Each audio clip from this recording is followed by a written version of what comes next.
Good morning. Can you all hear me okay? Thank you, Adam, very much for that introduction. And thank you all for being here. I think I need to start with an apology. I am from Canada, after all. Adam didn't mention that. I've tried to blend in pretty well here, but I want to apologize actually on behalf of Dr. Plummer because our advertising materials didn't permit us to include the full title of this conference, which is Greek and Hebrew for Life, Latin for Eternity. But now you know, and in all seriousness, I am really grateful to my Daily Dose colleagues for entrusting me with a Saturday morning plenary and giving me a shot to convince a captive audience, and I know that's what you are, a captive audience, that Latin is worthy of your attention and your esteem. So that's what I'm going to try and do in the time that I have set before me. And I want to start with something I heard very recently, actually just a few days ago. My wife and I were visiting a friend's church, and there was a really kind person who introduced himself to me. You could tell that we were not typical attenders there. And he asked, as one does, what do you do for an occupation? And I told him, I said, I'm a professor, I teach these subjects, and depending on who I'm talking to, there's like a short answer and a longer answer. And he asked for kind of a longer answer, and I said, well, among other things I teach Latin. And he uttered these words haltingly. He said, sorry, what is Latin for? And I think my favorite part of this is the apology at the beginning, because I understood it as kind of an unconscious acknowledgement of I have the sense that it's important to someone for some reason, but I really honestly don't know why. And it's such an earnest question, it made me chuckle a little bit, and I thought, this is a great opportunity. I have to have my elevator pitch ready here. I have to be able to articulate this to someone who's got no experience with Latin pretty concisely. And that's, in fact, my goal this morning, is just to articulate this to you in a way that I hope will be helpful and appealing to you, and maybe in a way that's a little bit different from what you've heard before. I think probably a number of you in this crowd have heard about Latin before. Maybe your kids are enrolled in a classical school. Maybe you attended a classical school yourself. That's a movement that's really taking off these days in this country, which is great news for all of us. But I want to tell you some things you don't know about the Latin language. And a conference like this, where we're mainly focused on the biblical text, gives me kind of a unique angle to come from, I think, when speaking about Latin, which can be recommended in lots of different ways to you. So before I tell you what Latin is for, I want to tell you for whom Latin is. And primarily you, right? I mean, I'm trying to convince you you're the person sitting here, but not everybody in this room, as persuasive as I may be, and I have great faith in my persuasive powers, I'm not under the illusion that you're going to walk out of here, every one of you, and pick up a Latin textbook immediately. However, I want to speak to you and also to those in your life, in your circles of influence. Because this pitch isn't just for your own individual attention. It's for those who look to you for advice about how to spend their time, about what to study, about what is worth thinking about in this life. Depending on your age, because I know we have some attendees who are very young, and we have others who are less young. And some of you, this means, your siblings, your friends. For some of you, it means your children. For some of you, it might be your grandchildren. For all of you, hopefully, it means maybe your fellow members at church who are looking to you for good advice about how to spend their time.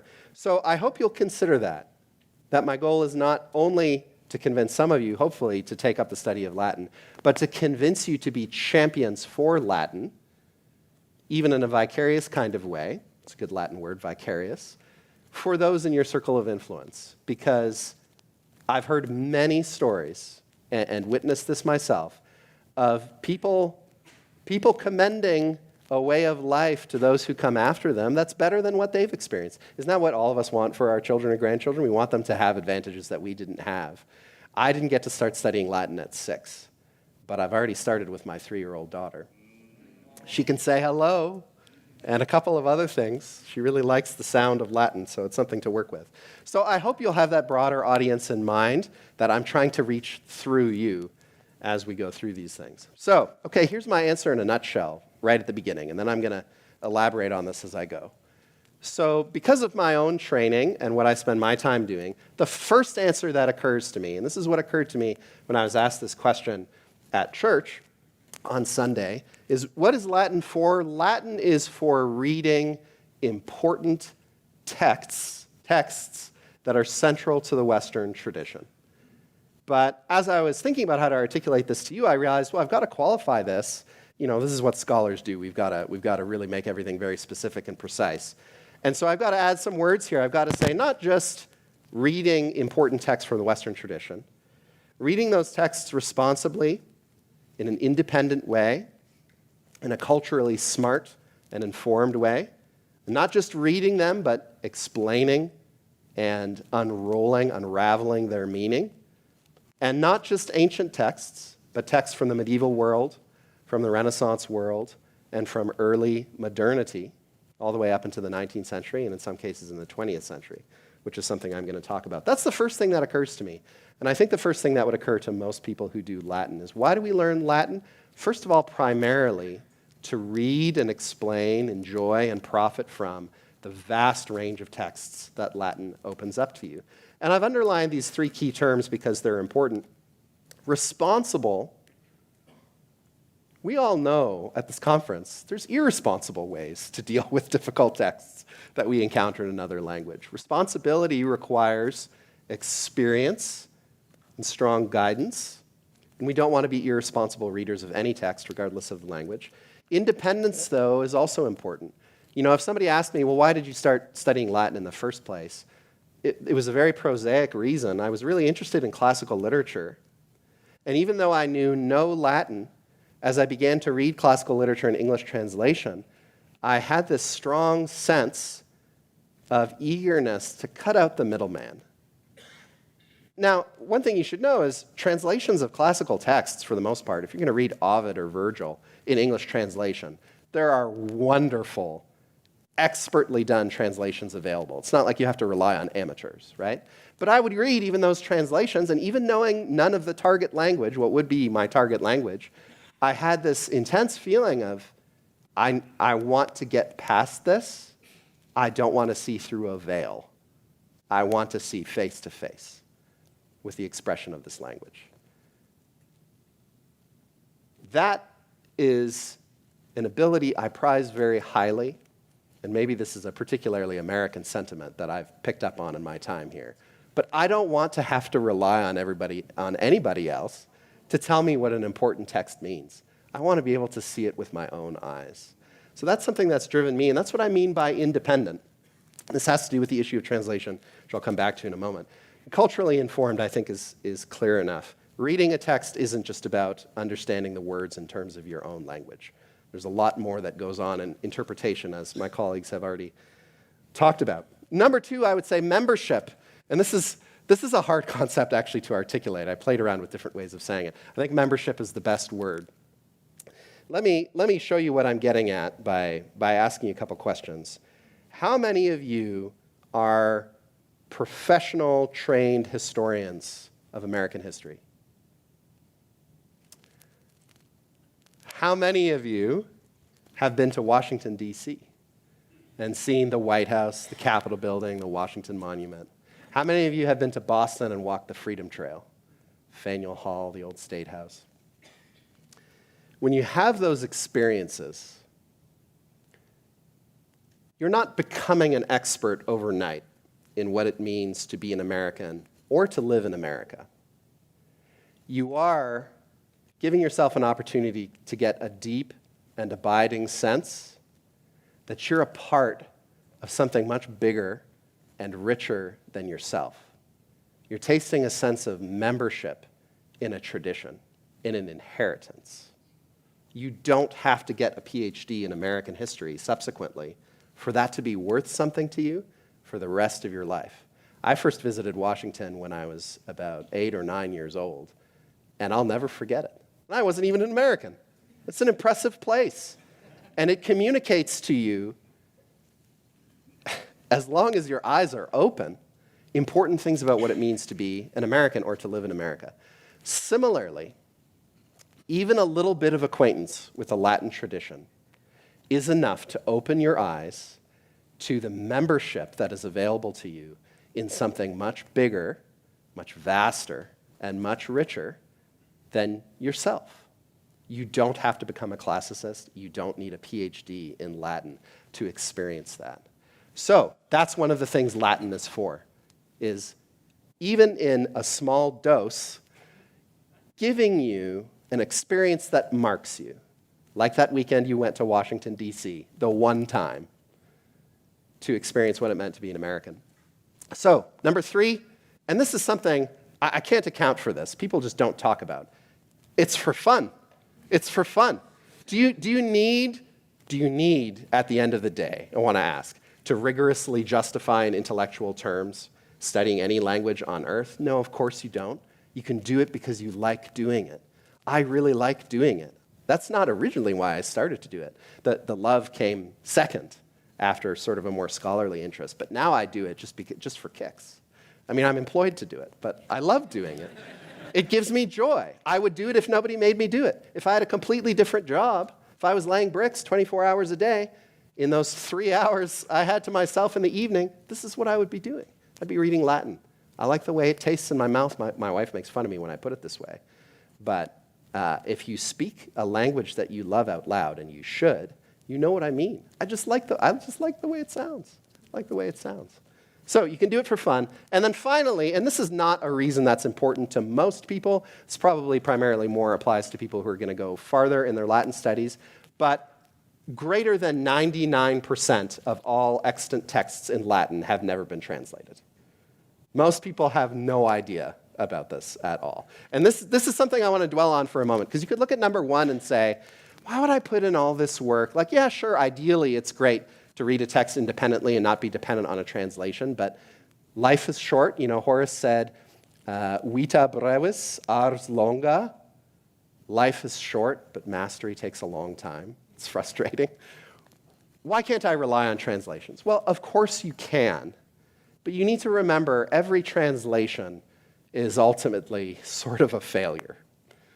And if I were giving this presentation to a general audience, I would stop here, I'd camp out here, and I'd spend a lot of time on this. But you're all here. I don't think you need to be convinced of the value of reading the scriptures in Greek and Hebrew. This is an extremely important text. You don't want to have to rely on someone else's interpretation, however responsible, however well-informed. We've got great English translations to rely on. It's a huge blessing, but you want to come face to face with the text. The scriptures are the most important text to which we can apply that desire, but they're not the only important text. There's room in our lives for other texts as well, including Latin texts. And my older brother sometimes teases me. He says, half tongue-in-cheek, hasn't it all been translated? Like, what are you wasting your time on? And I can say, yeah, it's been translated, but here's an anecdote. This is Nikita Khrushchev and Richard Nixon in 1959. Some of you recognize this. I think a few of you were there. This is a famous story. This is a famous story. Richard Nixon, at a very tense time in the Cold War, goes to Moscow. And there's an American exhibition there. There's a modern American kitchen. It's supposed to display to the Soviet people, these are the wonderful benefits of capitalism that you can enjoy in the United States. And Nikita Khrushchev, who's his host, he joins him there, and there's cameras, and this has been filmed, so you can watch some of this little debate they have. But they have this impromptu debate about communism and capitalism. And it's sort of awkward. It's sort of funny. It's historically significant. I would encourage you to learn about it. But this is a wonderful picture captured in the midst of their conversation. And Richard Nixon, who's a much younger man in this picture, is trying to give a stalwart defense of American capitalism, and Nikita Khrushchev is just giving him a hard time. Who's this guy in the middle? Yeah, not a famous historical figure, just the unlucky fellow whose job it was that day to be the go-between in front of live cameras while the world is watching between the two, well, not Nixon so much, but two of the most powerful men in the world, debating the most divisive issue at that time in the world. And there's a point in this debate where Nikita Khrushchev, who's, it's funny, you should watch it. He knows what he's doing. He's playing for his Soviet audience, and he's giving Nixon a hard time. And he says to Nixon, "You know nothing about communism. You understand nothing about communism." And the translator, who's under great stress, who's trying to do 8 different things at once, says to Nixon, Khrushchev says, "You know nothing." He left off the part about communism, right? And so Nixon, and you have to give him credit, he was a clever man. Nixon immediately turns to the translator. Nixon doesn't know a word of Russian, right? Nixon turns to the translator and actually says, I don't think your translation is right. I don't think that's what he said. And the translator says, "No, I'm sorry." He said, you know nothing about communism." And the debate continues. But my point is, Nixon knows no Russian, but he knows enough to know, I'm not hearing Nikita Khrushchev. And it's frustrating. You can see both men are frustrated as they're having this conversation because it's laborsome and wearisome to have this middleman influence. So what I would say to you is, just as you care so much about encountering the biblical text face to face, so too with Latin, it's worth a little bit of acquaintance just to cut this guy out of the middle because it's consequential. It's consequential. Those little things matter. Now, another thing I want to point out here, this is Jeremy Brett as Sherlock Holmes. I used to watch that with my dad when I was young. I can't emphasize this enough. When people talk about Latin, we just forget that Latin is intimidating for people, and especially for children. It's initially sort of bewildering. We need to recall this quotation from a Robert Frost poem I like. It's printed in one of the inside flyleaves of Wheelock's Latin, which is a post-war textbook. That was the textbook I first learned Latin on. He studied Latin, like the violin, because he liked it, because he wanted to. That's a legitimate reason, too. And if we treat Latin, and Latin has been particularly subject to this effect, if we treat Latin the way we treat broccoli with our children, we're not doing them any favors. Just because it's good for them doesn't mean it can't also be a source of joy and fun and wonder.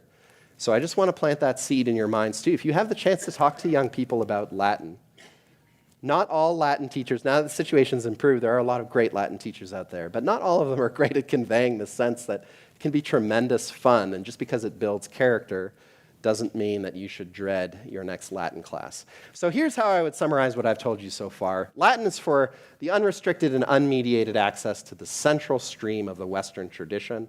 It is like a master key that opens virtually every door. The other metaphor I like to use is a passport. I have a Canadian passport. In the front of my passport, it still says, Her Majesty Queen Elizabeth II requests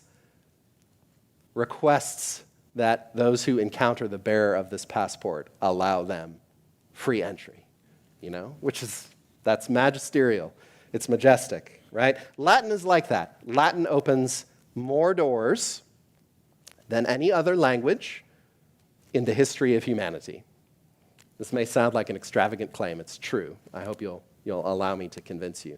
Now, at least we can say it will give you a taste of what has been accurately called the most copious written heritage in the world.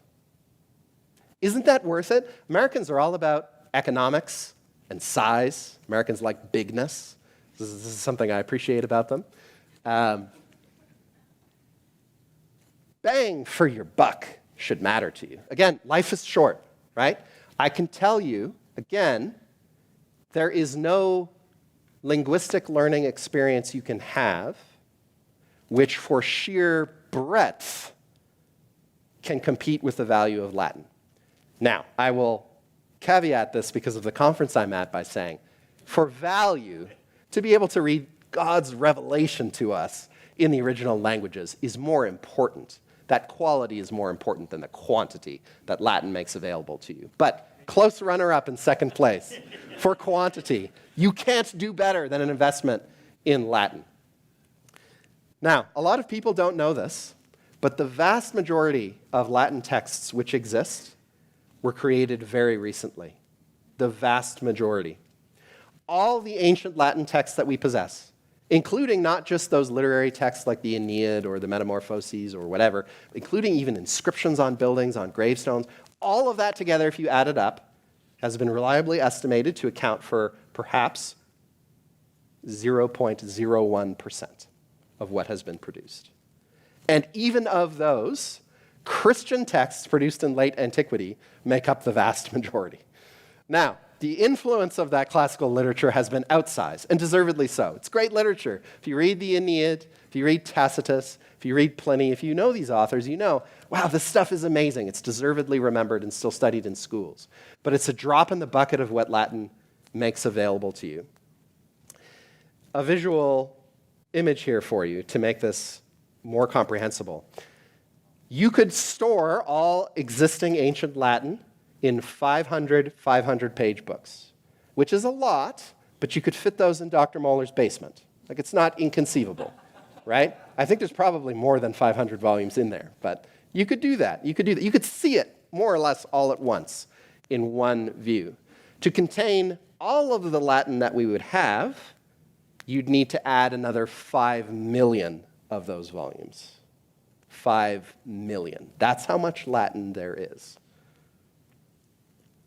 So, beyond the classics, and I'm happy to talk about the classics. I'm a classicist. If you want to talk more about the classics, we'll do that. But beyond the classics, particularly for Christians, I'm just going to run through this quickly because I'm going to assume a lot of you know this already. But just in case you don't, what can you read? You can read the Bible. Daily dose. Subscribe tomorrow, right? You can read the Vulgate. You can read the Latin scriptures of antiquity, which have been in use in one way or another for, I don't know, going on 1,500 years or so. You can read the Latin church fathers, and that's just a little selection there. You can read medieval theology and philosophy to your heart's content, and there's some very delicate and choice Latin in there, let me tell you. You can read our beloved reformers and their debate opponents, their counter-reformers as well. They're all writing and speaking the same Latin language. You can read the Puritans. Puritans have been the subject of a wonderful mini-Renaissance in recent years. Many of us aren't aware of how much of their work was written in Latin. Owen is a great example. Owen wrote voluminously in Latin, in very choice 17th century English-inflected Latin. All of that becomes available to you. All of that and so much more. That's of so much value for us in the study of the Scriptures, in understanding the tradition and community around the study of the Scriptures to which we are heirs. Now, I'm just going to go through this very briefly just to illustrate for you the vast range here. You can read Cicero's letters if you're into reading letters, and boy, do I recommend that. It's fascinating. You can read about what it was like when Julius Caesar kept Cicero waiting in a waiting room during his dictatorship, and how disgruntled that made Cicero.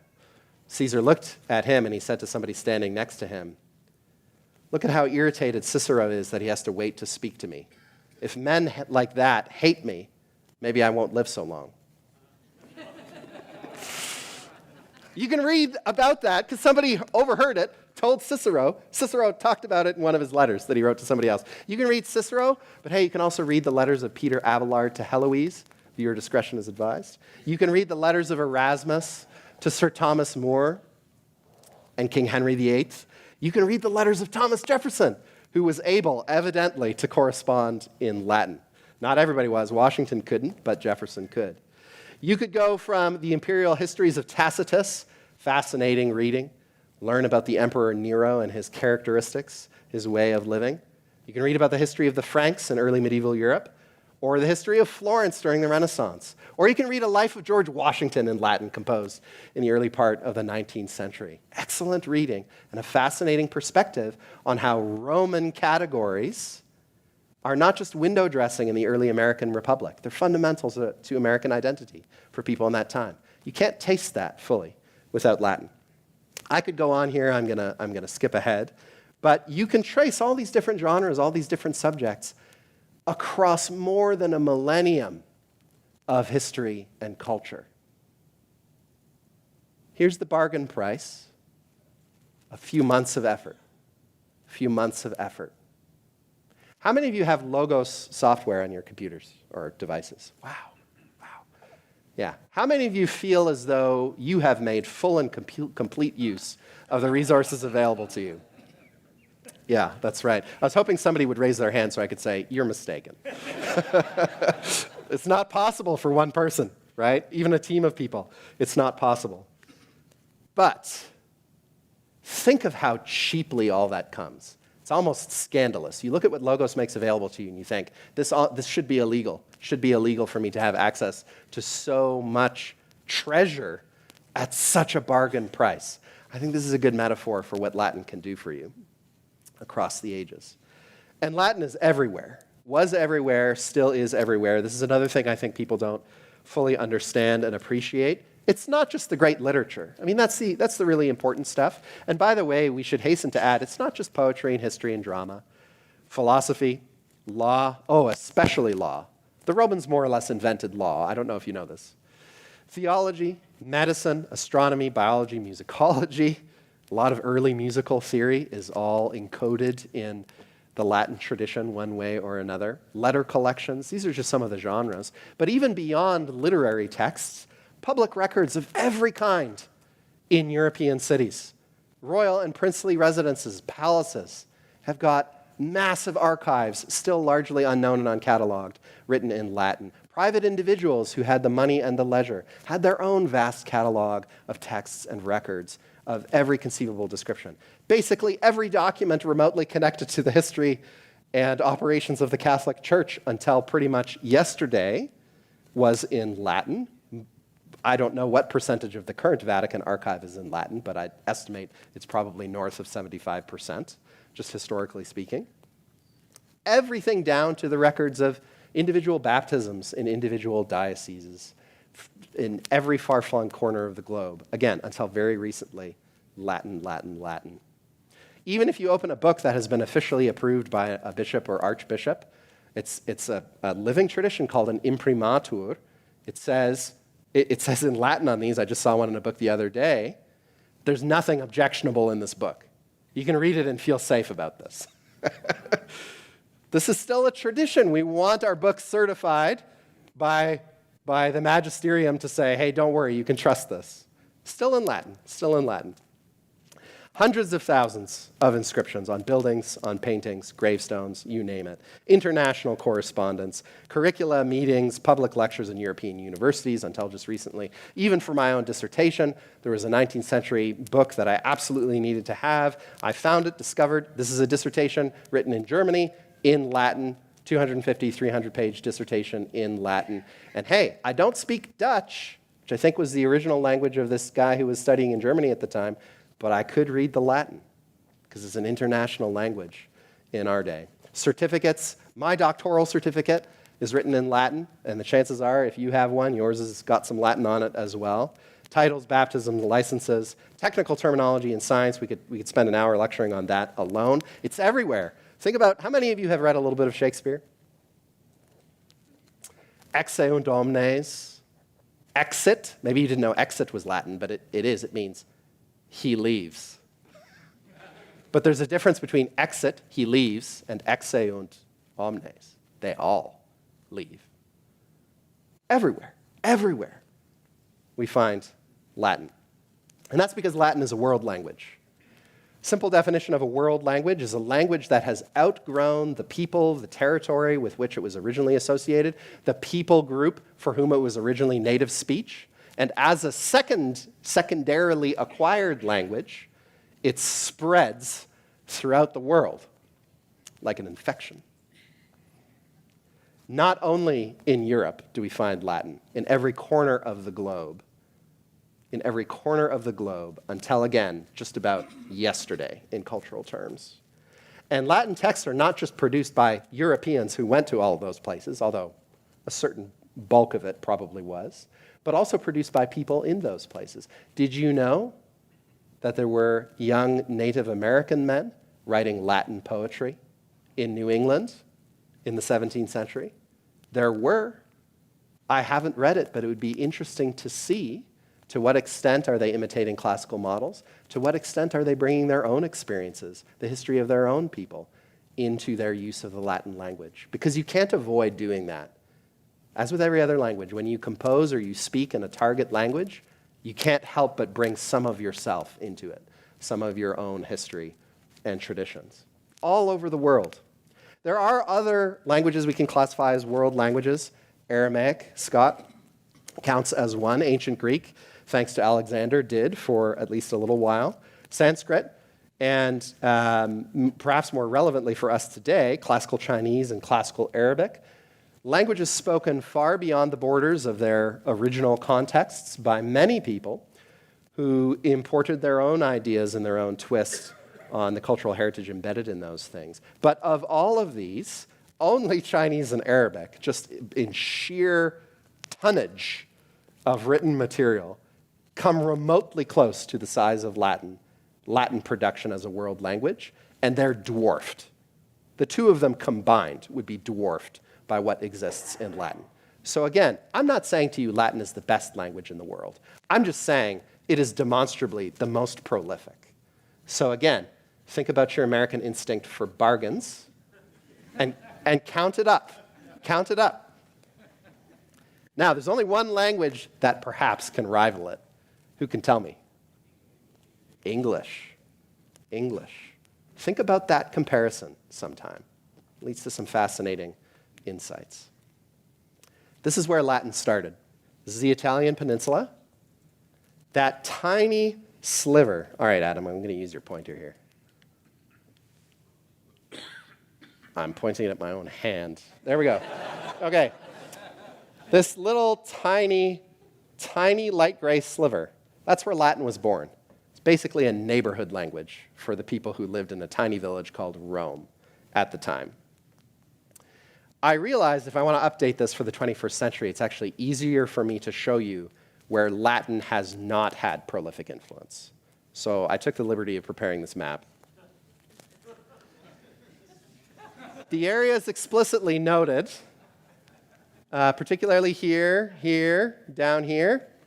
Yeah, I'll admit, not a lot of Latin happening there throughout most of the time until now for various reasons. But virtually everywhere else that you see, Latin has been produced by partly in connection with European colonization, it must be said, of course, but partly also in connection with people who are indigenous to these areas wanting to experience the pleasures and the power of the Latin heritage and all that it unlocks. Now, I've included this up here because, well, this is just one of my interests in mind. You know, my three favorite institutions are the Church of Christ, Southern Seminary, and the U.S. Navy. And I know enough people who are serving in the different branches to know some of them are reading Latin. I have a former student who's a helicopter pilot in the Army. And when he's not flying Black Hawks, as he is now along the DMZ in Korea, he's reading Tacitus and Cicero and Caesar. So I'm pretty sure somebody on some submarine in the Arctic at some point on his off-duty hours is in his tiny little berth reading Virgil. I feel pretty confident that's happening. And all these scientists down here in Antarctica, they don't know it, but they're depending. They're depending for life and death situations, just as they are up in the International Space Station, should have included that, on Latin all the time, every day. They're just not conscious of it, right? But it's there. So, again, I'm trying to impress on you. I'm trying to do a little bit of shock and awe here. This is not like other languages. I like to say in my Latin classes, Latin is like every other language. Students are scared when they encounter Latin. I say, listen, Roman toddlers learned Latin. You can learn Latin. My toddler's learning Latin. It's not rocket science, you know? But there's another sense in which, yeah, Latin is like every other language. Latin is also like no other language because of these historical and cultural considerations. And that's worthy of your time and attention. Let me just give you a couple examples of kind of this global scope because I think they're fascinating. In 1791, a German-speaking minister of a Lutheran congregation in Ebenezer, Georgia. Anybody been to Ebenezer? I don't know. In Ebenezer, Georgia, he felt so grateful for the religious liberty that his congregation enjoyed that he felt compelled to write a letter to the president at the time, George Washington. The problem was Johann Ernst Bergmann didn't have English that he thought was good enough to address His Excellency, the President of the United States. He says as much in his letter in Latin. He said, I would have written to you in English, but my English is schlecht. So what does one do in that situation?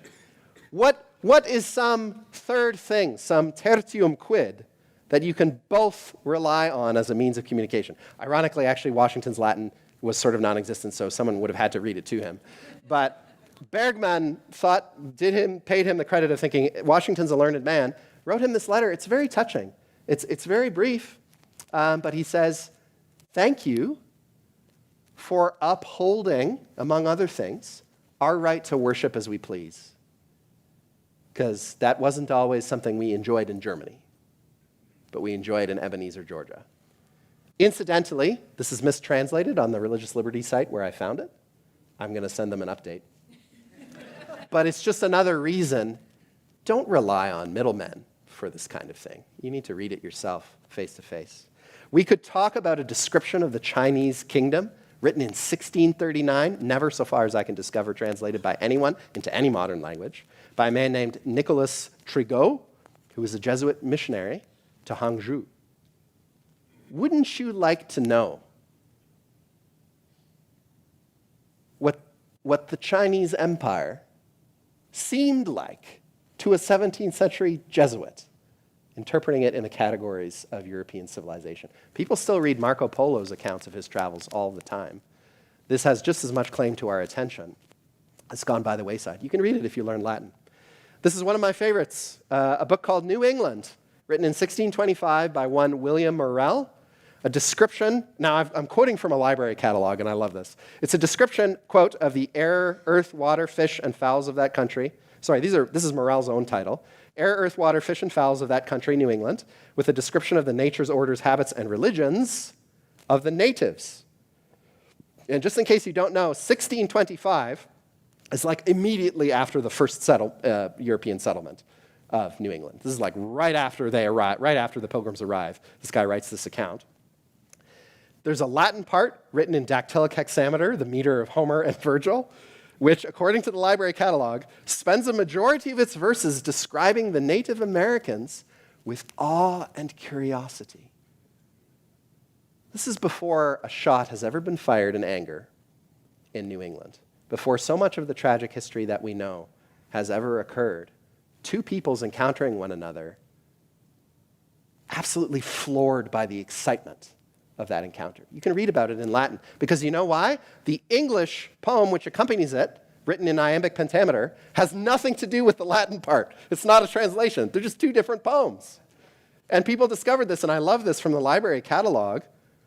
The English departs too drastically from the Latin side to be of any assistance for determining what the Latin is about. In other words, if you want to read what this guy thought about the Native Americans in New England as one of the first people to encounter them, sorry, you've got to learn a little bit of Latin. Isn't it worth it? Wouldn't it be worth it? It's worth it to me. There's other examples I could give you, but we'll keep moving on here now. I don't speak of Latin as a dead language.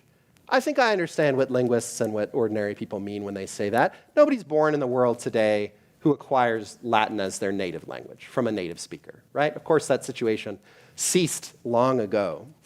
But to say that Latin doesn't change anymore or that it's not used for communication is false. Maybe some of you didn't know this either. Latin continues to develop and evolve only in certain parts of the language's structure. And in fact, the fact that big chunks of the language and grammar and so on are fixed is actually what allows Latin to be a world language.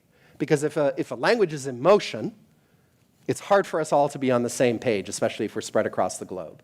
But if certain aspects of the language are fixed early on, and we all have common access to a certain agreed-upon stock of texts, that makes it possible for us to communicate with one another, even though we're widely dispersed.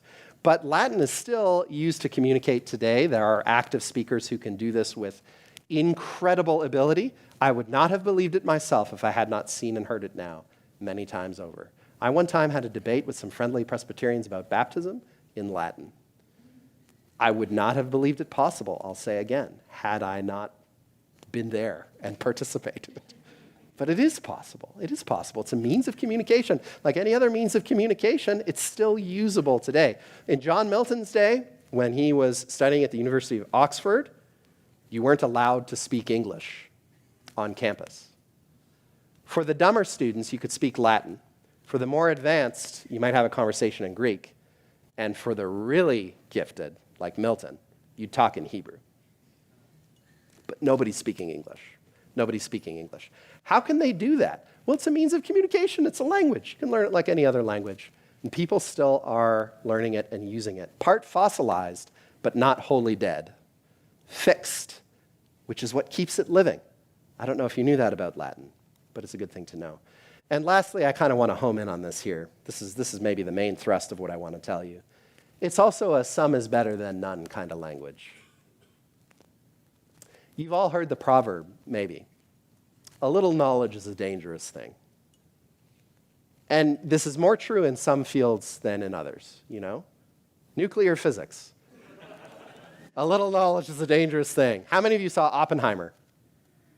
So this is a true thing. The scientists who worked on the Manhattan Project were not totally sure that they might not ignite the atmosphere of the Earth when testing a nuclear fission device. They were pretty certain it wouldn't happen, but not completely certain that it wouldn't happen. So a little knowledge can be a dangerous thing. In Latin, though, you know, the worst that can happen is a bad tattoo.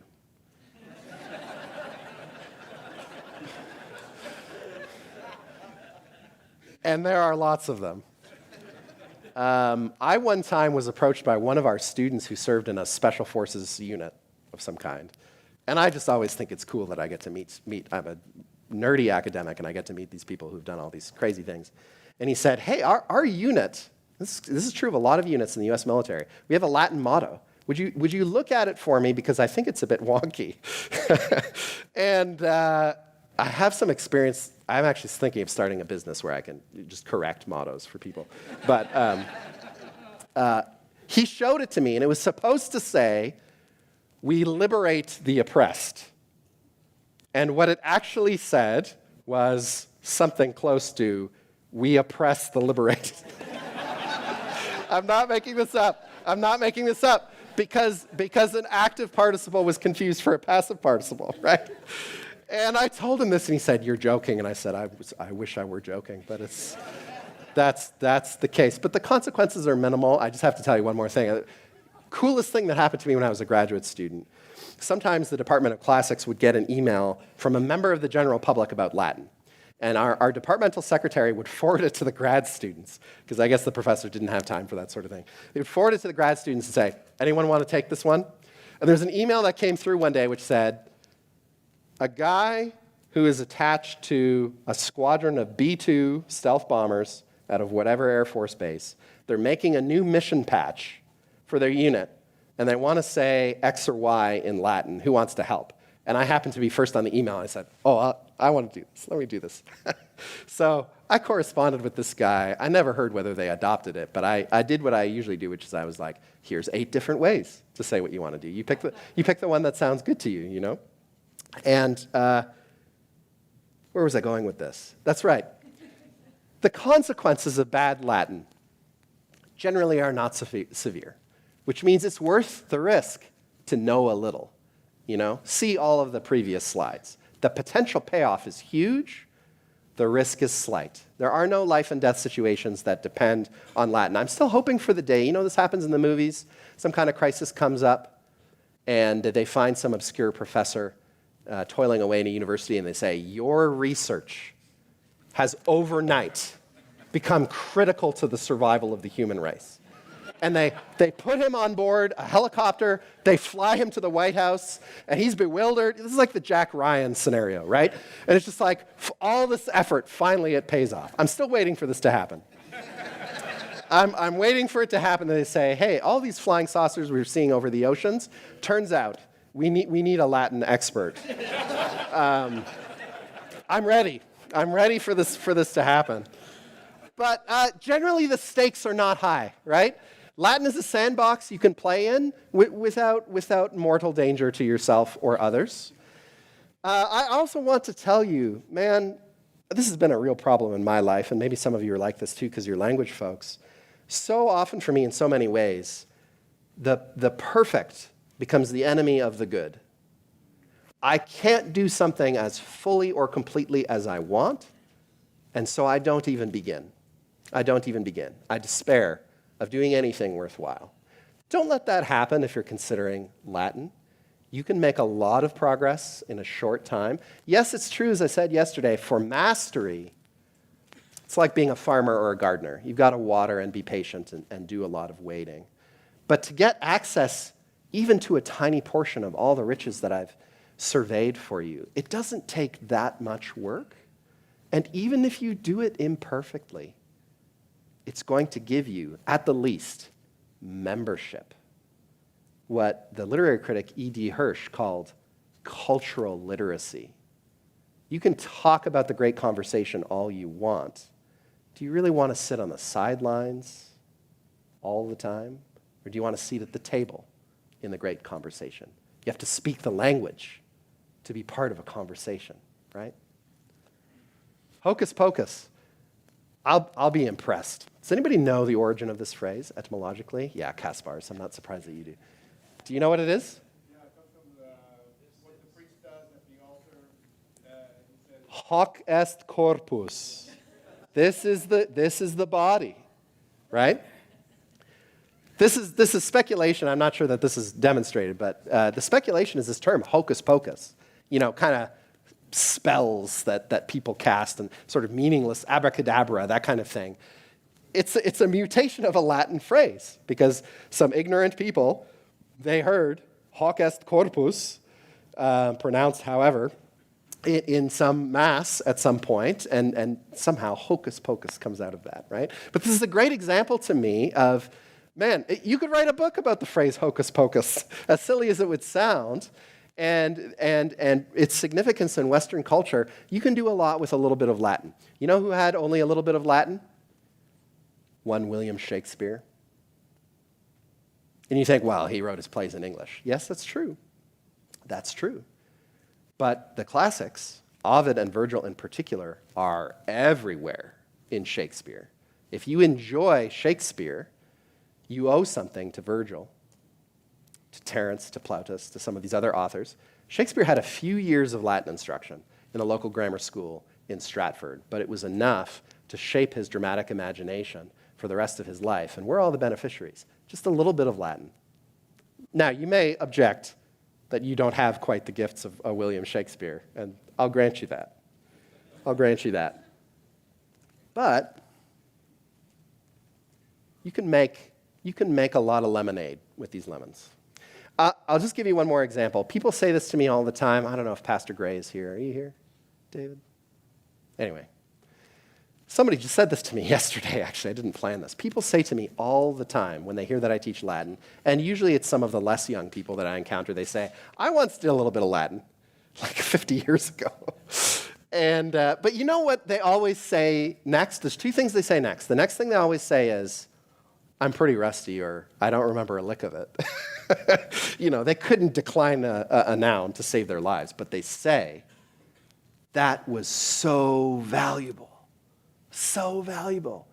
Now, if we want to be hardcore language acquisition people, we can say, you're not fluent, you can't speak, you can't understand Latin that you hear, you're not reading Virgil, you haven't progressed very far in the world of the Latin language. Yeah, maybe according to one set of measures, right? But they've got membership, and they hold on to that membership card till their dying day, so that they come talk to some random professor and say, I had Latin once that left a mark on me. I was in Washington City once. I was in Manhattan once. I saw the Great Wall of China once, because once is enough. Once is enough to leave a mark on you. So if people are saying that 50 years down the line, do you think it's worth your investment of a couple of months to learn the rudiments of Latin grammar? Speaking of which, I've just kind of broken this down into 3 levels here, and I'll go over this quick. You can attain different levels of mastery in Latin. I'm not even going to talk about that last one on there because there's maybe 150 people living in the world who attain that level of proficiency with Latin. So we're not going to worry too much about them. You can be a member, that is, have the basic vocab, grasp the essential grammar, be able to translate words, phrases, short sentences, quotations, stuff you see in the newspaper, in scientific journals, in legal contexts. You can acquire enough Latin for all of that to be intelligible in 2 or 3 semesters at the college level. In primary school, maybe it takes 4 or 5, 6 years. If you're a motivated adult doing the intensive program or self-study, maybe as little as 2 to 4 months, depending. You can do this in a summer. You can acquire this level. I'm a member. I got my card. I did a little Latin once, and it changed me permanently. That's a tiny investment. Now, if you want to go on, if you want to read Virgil and appreciate the power of his poetry, if you want to mine the historical treasures of Tacitus, if you want to do all that sort of thing, yeah, it's going to take more study. You've got to have a large vocab. You've got to learn some more advanced grammar. You've got to read a lot in different genres. You might have to do a longer program, such as perhaps we offer here at Boyce College and Southern Seminary. It's going to take more of an investment, but still precious little compared to what you might think in order to have access to such great riches.